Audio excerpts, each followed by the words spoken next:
Hi guys, before we continue with our session today, can we go through our activities before we could go through our session today? So our activity 5, it says identify and describe different algorithmic structures of the programming languages. It's for 8 marks. And in activity 6, we need to identify and describe programming quality assurance principles, which is for 8 marks. Uh, and then activity 7, you need to distinguish between validation and verification. And then let's quickly do the session 4 activities as well. You need to identify methods of specifying problems in designing a computer program. It's activity 8, so it's for 4 marks. Then you need to activity 9, you need to identify features of a computer program that could solve a given problem. Identify features of a computer program that could solve a given problem. It's for 7 marks. And then activity 10, you need to demonstrate understanding of carrying out an evaluation of the viability of developing computer programs to solve problems and identify the issues in assessing the viability. So that's our last activity before we move to the summative. So let's quickly go to our session 3. Our session 3.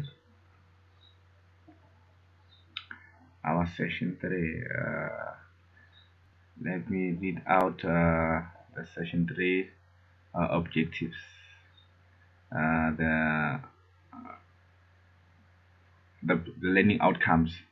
The learning outcome of session 3. You need to identify different algorithmic structures of programming languages, and then we need to identify good program documentation principles, and we need to identify programming quality assurance principles, and we need to distinguish between validation and verification, and lastly you need to explain the relationship between files, records, and fields.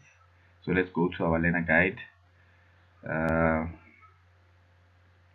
for session 3. So guys, our first outcome is you need to identify different algorithmic structures of programming languages. In computer systems, an algorithm is basically an instance of logic written in software by software developers to be effective for the intended target computers, for the target machines to produce output from the given input. So we've got this the pseudocode is an outline of a program written in a form that can easily be converted into a real programming statement. So we've done that on our session 1. The sequence structure, we have been using the sequence structure since early in the course. Basically we can describe the sequence structure using a pseudocode. The sequence structure in a pseudocode, it's in this format. When you enter, then you perform one or more actions in sequence. So sequence is more of coding in a sequence order. So that's the general requirement for the sequence structure, is that one or more actions may be performed in sequence after entry and before exit. There may not be any branches or loops between the entry and the exit. So I've done a slide on that to explain the sequence structure. So the sequence structure means that statements in a code are executed one after the other in order in which they are written. Let's go. Let me show you an example of that. So this is an example of a sequence structure. It's coded in order, as the slide says that the code is executed one after the other. So it's executed one after the other. So let's go back to our learner guide. The action elements themselves may be structures. However, It is important to note that one or more of the action elements may themselves be sequence, selection, or loop structures. If each of the structures that make up the sequence has only one entry point and one exit point, each such structure can be viewed as a single action element in a sequence of actions. Obviously, the sequence structure is the simplest of the three. The selection structure or the selection structure or decision structure can be described as the following in a pseudocode. You enter, then you test a condition whether it's true or false using a Boolean expression. If that condition is untrue, then take one or more action in sequences, or if that it's not, it's false, you take none, one or more actions in sequence. Let me show you an example of that. I have that on my slide. It's an example of this is an if and structure. So if maybe we've got a similar thing to say, maybe an area is greater than 100 is a condition, then we need to display that area which is above the 100 fit to the power 2, which is a true condition, and we end the termination. So it's something similar to that. Let's continue and then test a condition for true or false using a Boolean expression. This is a Boolean expression. Once again, there's only one entry point and one exit point. There's only one entry point and one exit point. One entry point and one exit point. The first thing that happens following entry is that some condition is tested for true or false. If the condition is true, one or more actions are taken in sequence and control exits the structure. If the condition is false, none or one or more different actions are taken in sequence and control exit the structure. The action elements may themselves be structures. Once again, each of the action elements in the sequence may be another sequence, selection, or loop structure. Eventually, all of the actions for a chosen branch will be completed in sequence and control will exit the structure. Sometimes no action is required on false. It is often the case that no action is required when the test returns false. In that case, control simply exit the structure without performing any actions. We've got the loop structure or iteration structure can be described as shown in the pseudocode. So you enter and then test the condition for true or false using a Boolean expression and then exit on false. If it's on true, perform one or more actions in sequence and then you go back and test the condition again. As before, there's only one entry point and one exit point. Perform the test and exit on false. The first thing that happens following an entry is that a condition is tested for true or false. If the test returns false, control simply exit the structure without taking any action at all. I think I have a loop structure example on the slide. Yes, this is an example of a loop a loop uh, a loop structure example. So it's while and then it's a Boolean expression. It's your entry and then it's your exit. So we've got a do while where we've got an entry and an exit, and then we've got a Boolean expression. So these are examples of a loop structure in a pseudocode. So perform the test and exit on false. The first thing that happens following an entry is that the condition is tested for true or false. If the test returns false, control simply exit the structure without taking any action at all. Perform some actions and repeat the test on true. If the test returns true, one or more actions are performed in sequence.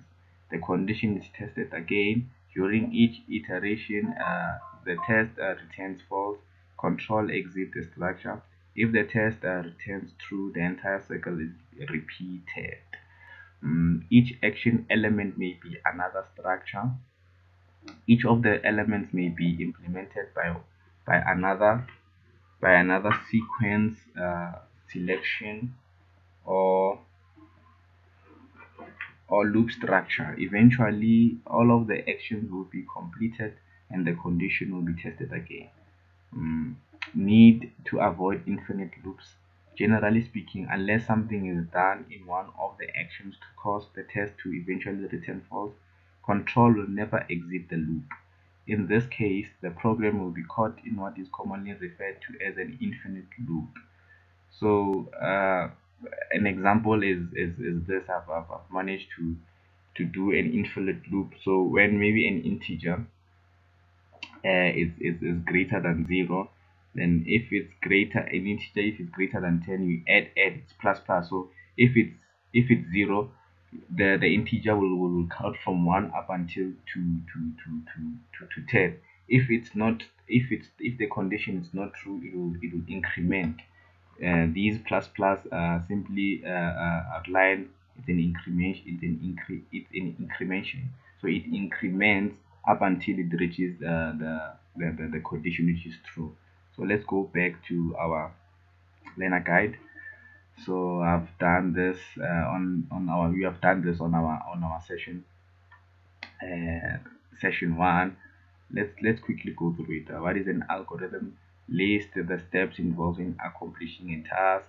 Defined in programming terms as a set of detailed and ordered instructions developed to describe the process necessary to produce the desired output from a given input. So let's go to our second outcome, which is we need to identify good program documentation principles.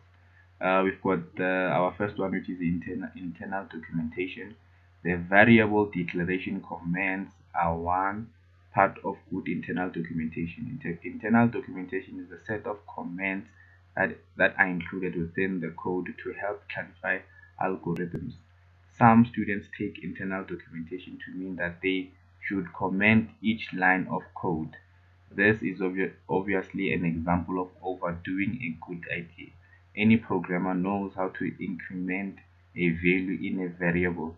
There is no reason to explain trivial operations such as that. The value of some good internal documentation should be clear by looking at the latest version of our sample program. Even with the good code organization and variable names, the function of this program is still not obvious. So simply says that we shouldn't. Sometimes it's it's not it's not advisable to explain each and every line as to of coding, to say, okay, let's do this, the one to say in this line we're doing an incrementation, like as I've coded, and then I have to explain to say, okay, here we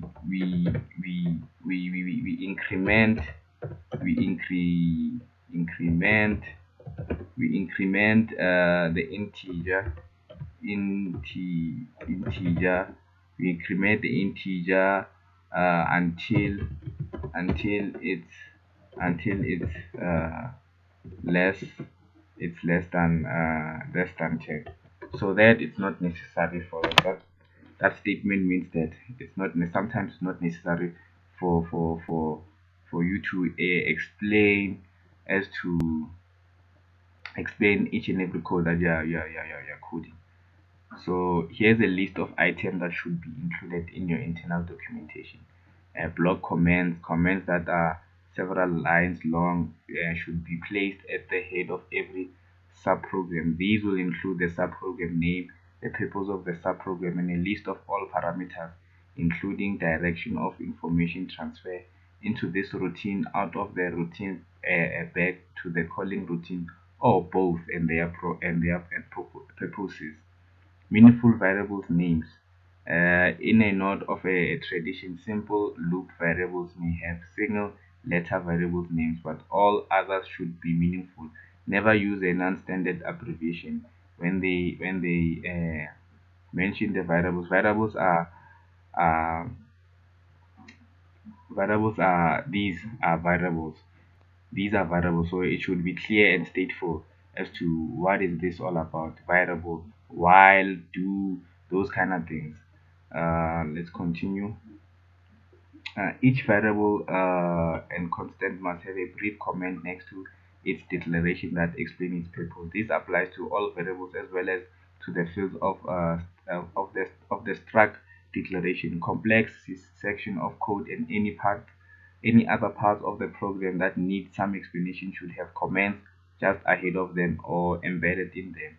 A critical point. The critical point documentation and internal documentation in particular should be written and included in the program as the code is being written. Students tend to get in the habit of writing the code and then tossing in some documentation only if they have time before the due date.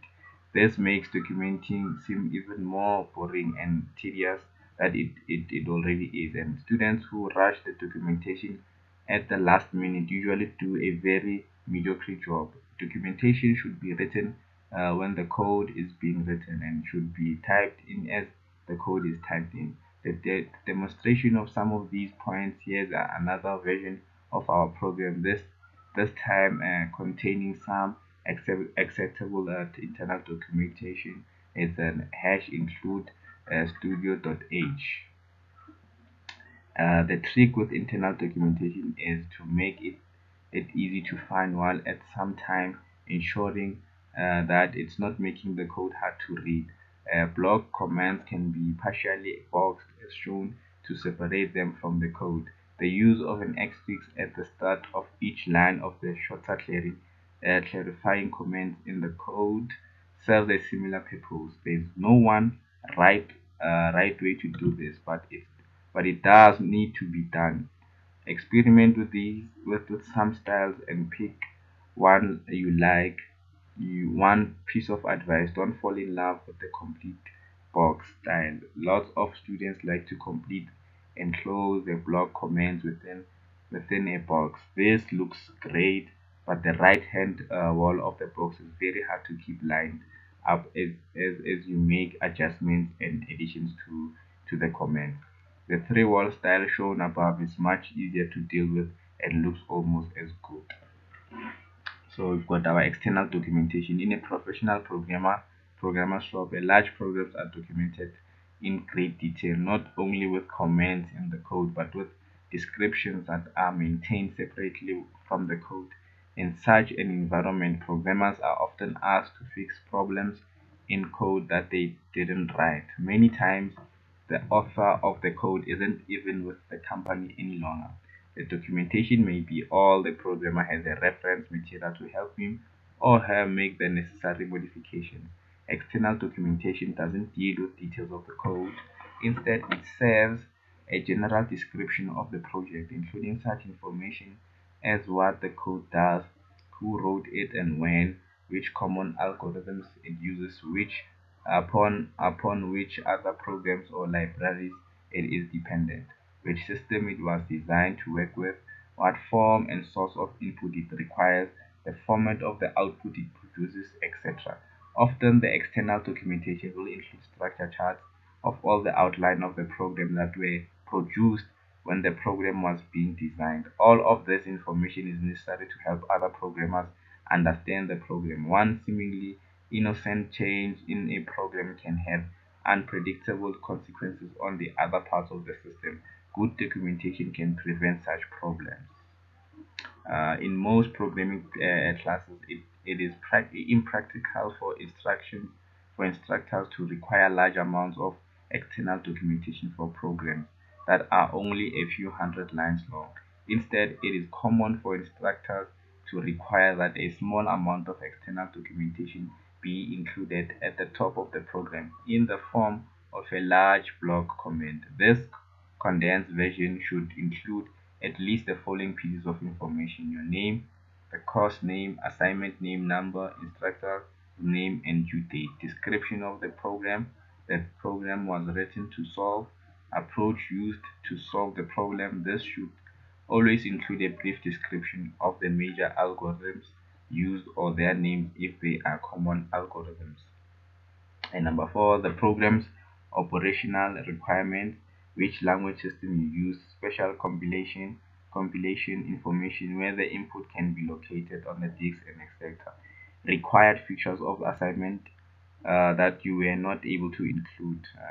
Known bugs should be reported here as well. If a particular feature does not work correctly, it is in your best interest to be honest and complete about your program's shortcomings. The final version of of the program is given at the end of this document. Look it over carefully. Do you understand what the program does? More importantly for this discussion, do you understand how it does it? If the indentation, identifiers, name, and the documentation help, then they were well worth the time it took the programmer to put them in. Hopefully, you will see the value of putting such documentation in your programs as well. Take the time to ask yourself if you think the design of the comment is a good one. Are the comments easy to find and to read? Do you distract from the code excessively? Are there too many of them to suit you or too few? By asking and answering questions such as these, you'll begin to develop a style of your own. When you see documentation style that you like, consider adopting them in your own style. Soon you will have one you like, and as a result, you'll be more likely to use it.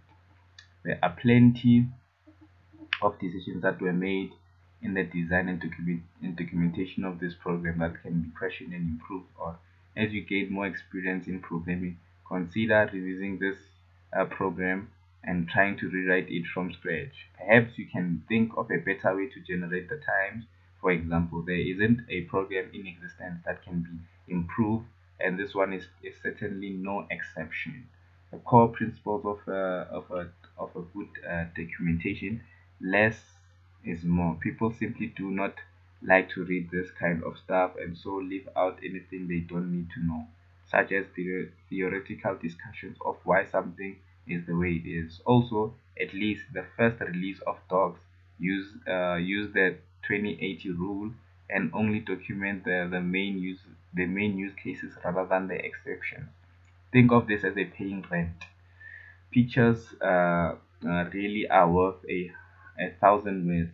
Screenshots and even better screencaps are much better ways of explaining action sequences than text. Anytime you are putting a numbered list in the text, consider doing a short screencast instead, or also fix the software. If you have a tough time explaining a feature or capability for the documentation, then consider rewriting the software. The best documentation is software that needs none, the ultimate less being more. Steal or copy.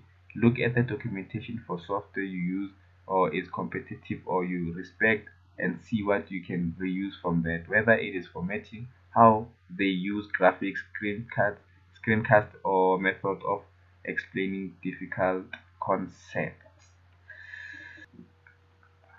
Let's move to our programming quality assurance principles. Our outcome: identify programming quality assurance principles. Quality information system, vital to total quality management. Heightened global competition has made it imperative for organizations to deliver products, goods, and services of consistently high quality. The principles of total quality management recognize that consistent product quality results from designing and executing business processes as as to remove error and waste. Product quality is the result of customer focus, B, introduction and continuous improvement of business processes and product development processes that reduce variation. C, you need to creation of a company-wide quality culture through motivation and training of all its members. And D, continuous measurement and analysis of the accomplished results. Quality information systems are vital to total quality management because number one, business processes of the firm depend on information system, and therefore their quality depends to a large degree on the IS quality information system quality. Number two, information systems enable most projects of business processes design. This IS enabled streaming of processes gives fewer opportunities for error, thus leading to higher quality of the processes outputs. And three, information systems are a necessary component of the feedback loop in managing an enterprise. IS are necessary to continually gauge any deviations from the expected norms in the firm's performance and thus help reduce variance in performance. International Standards Organization ISO 9000. Many companies, particularly in the manufacturing sector, comply with the ISO 9000 group of quality standards. Such compliance is mandatory for those selling any of a broad range of products to the countries of the European Union. Some other countries also require this certification. The standards aim to ensure quality of products by certifying quality assurance during business processes such as product design, manufacturing, delivery, and service support. Extensive quality-oriented information processing is a prerequisite for a certification of compliance. Software quality. There are many attributes of software quality. These include effectiveness, usability, efficiency, reliability, maintainability, understandability, modifiability, and testability. The effectiveness refers to the certification of the organizational requirements as established during an analysis of these requirements, possibly using prototyping. Usability, the ease with which the intended users can use the system depend on the proper user system interface. Efficient operation is reflected mainly in how economically hardware resources are used to satisfy the given effectiveness requirement. Reliability refers to the probability that the information will operate correctly, that is, according to a specification over a period of time. It may also be defined as the mean time between failures. Uh, Software reliability is rooted in its freedom from defects. If a system must run on a different hardware or system software platform, portability should be included as a desired attribute. Maintainability refers to the ease of understanding, modifying, and testing. Understandability is achievable by readable and well commented system code and by documentation, which includes the requirement specification, system documentation, user manuals, and sometimes special maintenance documentation. Modifiability means that it is relatively easy to identify and change any part of the system that requires maintenance without affecting its other parts. Testability is the ease with which we can demonstrate that a modification resulted in a quality system. Applying total total quality management to information systems. The following are the principal aspects of TQM oriented quality assurance for information systems. Number one, customer focus is achieved by involving end users in the IS development process, particularly during its early stages where the requirements for the system are being defined. System prototyping and joint application development are the principal techniques applied to this end. Joint application development is an organization technique for conducting meetings between the prospective users of the information system and its developers. The life cycle oriented system development with the inclusion of prototyping is a process that lends itself for to control, measurement, and continuous improvement. Support with case tools helps to ensure product quality. Software development and maintenance teams are the primary human element in ensuring software quality. The quality measurement program can assist in consistent striving for higher quality levels, such as such a program test rests on the foundation of software metrics. Software metrics include techniques for measuring the attributes of software and techniques for measuring the attributes of software development process. Mm. Okay, guys. Let's move on to another outcome. Distinguishing between validation and verification. Before getting into the various forms and strategies of testing, we must understand the process of verifying and validating the software code. Verification and validation is the generic name given to checking processes which ensure that the software conforms to its specification and meets the needs of the customer. The system should be verified and validated at each stage of the software development processes using documents produced in early stages. Verification and validation thus starts with requirements reviews and continues through design and code reviews to product testing. Verification and validation are sometimes confused, but they are different activities. The difference between the two can be summarized as follows. Validation, are we building the right product? Verification, are we building the product right? Verification involves checking that the program conforms to its specification, and then validation involves checking that the program as implemented meets the expectation of the customer. Requirements validation techniques such as typed prototyping help in this respect. However, flaws and deficiencies in the requirement can sometimes be discovered only when the system implementation is complete. To satisfy the objectives of the verification and validation process, both static and dynamic techniques of the system checking and analysis should be used. Static techniques are concerned with the analysis and checking of the system representation, such as the requirements, document design, the diagrams, and the program source code. Dynamic techniques or tests involve exercising and implementation. Static techniques include program-specific inspection, analysis, and formal verification. Some theorists have suggested these techniques should completely replace dynamic techniques in the verification and validation process, and that testing is not necessarily.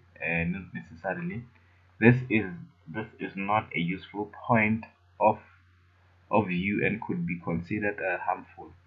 Static techniques can only check the correspondence between a program and its specification. They cannot demonstrate that the software is operational useful. Although static verification techniques are becoming more widely used, program testing is still the predominant verification and validation technique. Testing involves exercising the program using data like the real data processed by the program. The existence of program defects or inadequacies is inferred from unexpected system outputs. Testing may be carried out during the implementation phase to verify that the software behaves as intended by its designer. This later testing phase checks conformance with the requirements and assesses the reliability of the system. So let's go to the relationship between files, records, and fields.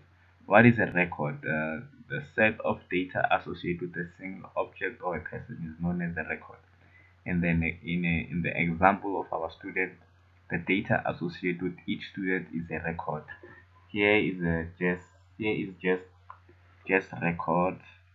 I've got an ID number, name which is just date of birth 3 March 95, phone number, class, tutor, and room.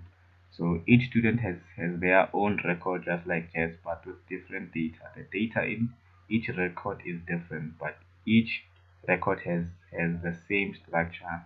Each one has a name, date of birth, phone, etc. We say that each record contains the same fields. A database is a collection of records. You can imagine a single record being a card with one of the details of the one person object written on it. A database should be a box of these records. A database should be a box full of these record cards.